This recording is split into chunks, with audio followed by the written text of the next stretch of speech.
কালকে তো দোল উৎসব, তাই ভাবলাম ঠাকুরের ঘরটা একটু সুন্দর করে লেপি। তাই লেপে নিলাম, চট করে লেপে ফেলেছি। পরিশ্রম লাগেনি। প্রথম তো ভয় লেগেছিল কিভাবে লেপবো, সন্দেহ হয়ে গেছে, কিন্তু চট করে হয়ে গেছে। এই তো, জানি না সুন্দর হয়েছে কিনা। বন্ধুরা তোমরা দেখো, ঠাকুরকে দেখা।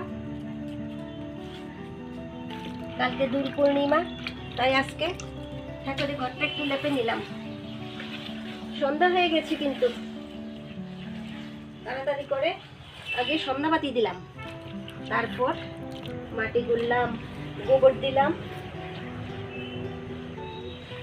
তারপর লেপলাম। ঘুম থেকে উঠে স্নান সেরে ঠাকুর ঘরে চলে আসবো।